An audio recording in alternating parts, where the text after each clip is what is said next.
But how they sold the victory tickets just made no sense to me. You're relying too heavily on the post office. Don't you know them is in the post office do drugs? Don't you know they be down there all day off the PCP throwing around packages and shit?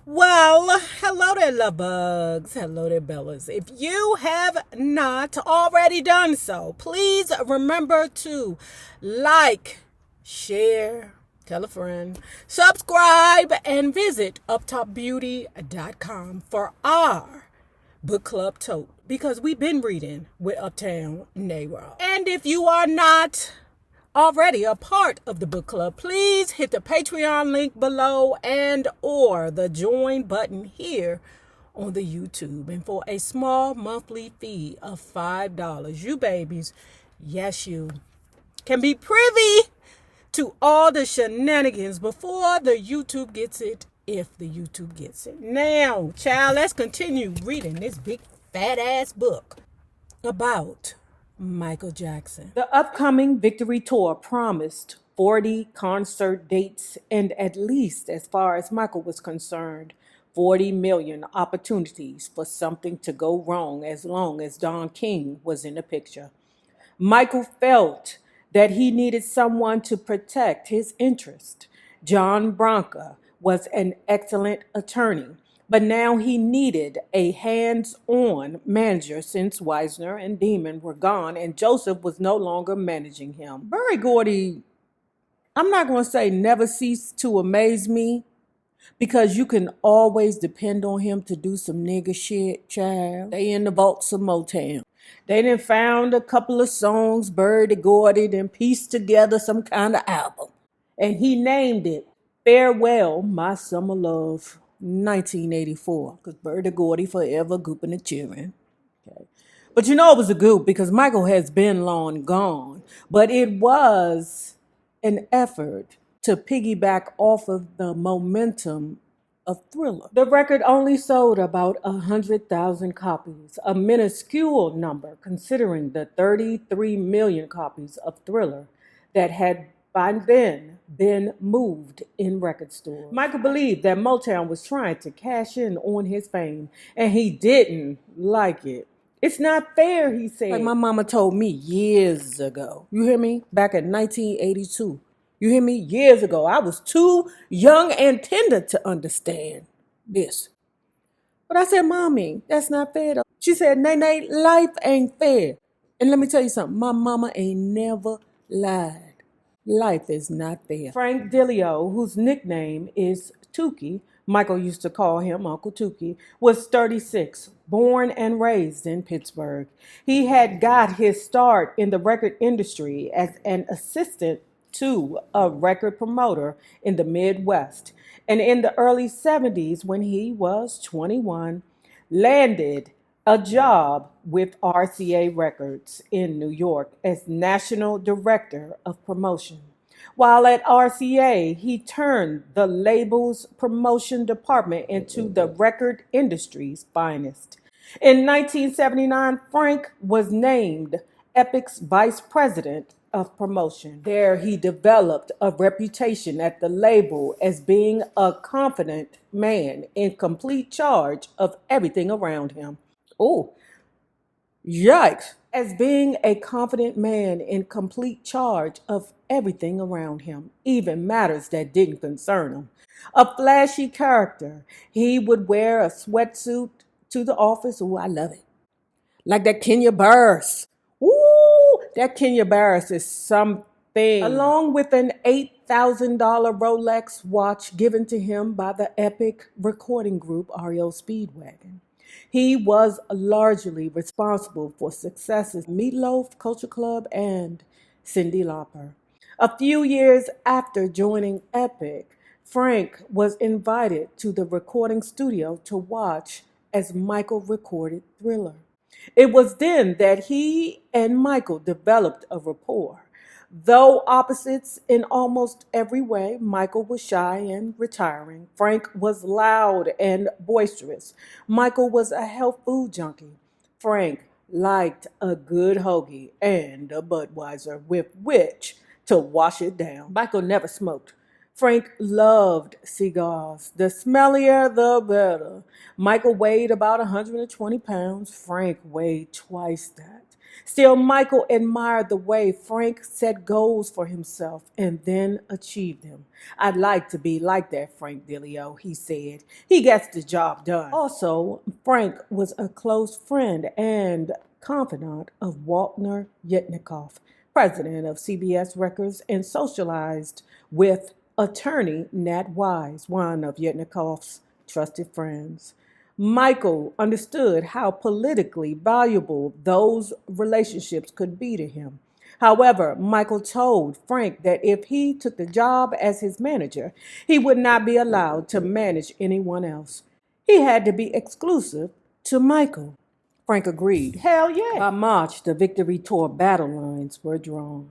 Michael wanted nothing to do with Don King, especially when Frank filled Michael in on Don's reputation.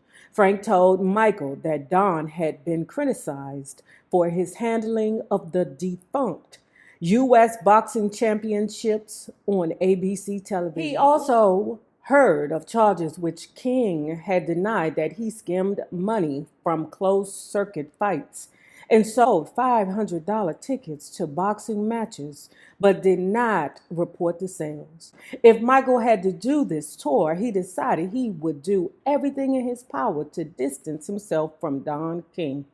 I can tell you one thing, he told John Branca.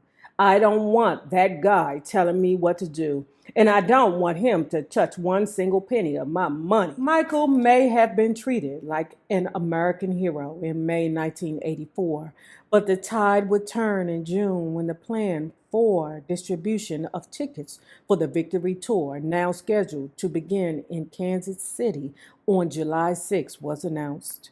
Joseph Jackson, Don King, and Chuck Sullivan came up with a unique concept. They came up with, if you want to see the Jacksons, you have to see the Jacksons in a Boca 4. So you need to find 3 other friends to come with you, because we only selling the Jackson tickets in 4s. Now, the brothers, except for Michael and Don and the other people that he was talking about, was forward. And the way that they broke it down, oh my gosh, I can't believe that we actually had to do this. Not us, because I didn't go see the Jacksons. Back at the Capitol Center, you would just go to the Capitol Center and buy your tickets. But how they sold the Victory tickets just made no sense to me. You're relying too heavily on the post office. Don't you know them niggas in the post office do drugs? Don't you know they be down there all day off the PCP throwing around packages and shit? Huh? Because they be so depressed. Down there in the dungeon, working like slaves. You had to get this coupon from the newspaper. This is unbelievable to me, okay? Because back then we relied heavily on the newspaper. And with us back home, it was the Washington Post and the Washington Times. You would cut the coupon out of the newspaper, get your money order, and mail it to this address. Unbelievable. Y'all relying too heavy on the post office. Do you know how many post office people that I had on paper, because them motherfuckers would have a whole sack of envelopes, and then go somewhere, get high, sit down, and go through all the envelopes and steal all the cards, and then throw the bag into the fucking river. So the people who were hopeful Victory Tour buyers would take the money order, because if you don't know what a money order is, you can still get them from like the 7-Eleven and the post office, right? But I know some of y'all's like, what? Money orders? I can't believe they still sell them. Those are like check stamps. Like when I see an old lady pull out a check, you like, you finna write a check for real in a safe way over the Publix? You serious? I can't believe you motherfuckers still take the checks. If they're lucky And if their coupon actually gets them the tickets, because I guess it's like a lottery type thing, then they will put the 4 tickets in the envelope and mail them back. If you were not the lucky winner, then you would just get your money order mailed back to you. No, we ain't gonna give you the tickets. We don't like the way your money order looks. That was a bit shisty, and it was kind of cruddy. You know, it's not like people ain't done it before, but it's kind of cruddy. I ain't gonna lie. Michael Jackson fan had wrote in a local newspaper how disappointed she was that she couldn't get the tickets. She had saved enough money for her ticket, but she didn't even have 3 friends who was willing to go with her to the show so that she could buy them together. So she was highly disappointed. Michael was like, oh no. This foolery has got to stop. Promoters predicted that as many as 12 million fans would mail in the $1.5 billion in money orders for the 12-city, 42 concert victory tour. But only about 1 in 10 applicants would actually receive tickets. In order even to be considered, the money orders were to be postmarked at least 2 weeks before the concert. They just doing too much. And Michael's like, this is ridiculous. If you were a lucky winner and allowed to see the victory show, you wouldn't know if you were going to go or which show you would attend until 2 days before the concert. If the mail was delayed, the tickets could easily arrive after the show. The tickets were obviously priced too high for even white middle-class kids if they had to buy them in lots of 4. It's almost impossible to imagine that many of Michael's most loyal followers, kids from the ghettos, would be able to afford the luxury of seeing the concert. When the plan was made public, fans from coast to coast were outraged. The Los Angeles Herald-Examiner ran a telephone poll with the question, are Michael Jackson's fans being taken advantage of? Of the 2,795 people who responded, 90% said yes. And he ain't even responsible for it. He don't want no parts of that book. Despite how upset the fans were when the first coupons were printed in the Kansas City Times, scores of fans waited in the dark for the early morning papers to hit the streets. The Times published an extra 20,000 copies to meet the demand. Postal employees were ready with 140,000 money order forms for the expected avalanche. The tickets sold out rapidly. Still, it looked bad for Michael. Frank DiLeo advised him that if he didn't take a position against the brothers and the promoters' apparent greediness, his reputation could be damaged. They don't care about your future, Frank told him. Their only concern is their present. Their only concern is their present, to make as much money as they can while they can. You have a career that's gonna be longer than this tour. They probably don't. What I really want is for all of it to just go away, he said, which wasn't much of a problem-solving strategy. Though he hadn't wanted to make any major decisions about the tour in order to be distanced from the drama of it, he now realized he had to take action. He called a meeting with Joseph Don King and Chuck Sullivan. Change the ticket policy, he told them. It's a ripoff. You know it. I know it. Now change it, or I won't tour. But Michael wouldn't discuss the matter. If the situation wasn't changed, he said the brothers would have to tour without him. The next day, plans were made to change the system. Michael, who had dropped to 105 pounds from his normal weight of 125, the skinniest he had ever been, looked as if he was under a great deal of stress when he and his brothers arrived at the Hyatt Hotel in Birmingham, Alabama on June 26 for a week of meetings about the tour. Later that day, a difficult meeting with the brothers' attorney and managers on telephone conference calls took place. By the time it was over, Michael was fed up. It was time to announce the new ticket buying arrangement. Michael held a midday press conference on July 5th, the day before the first concert was to take place.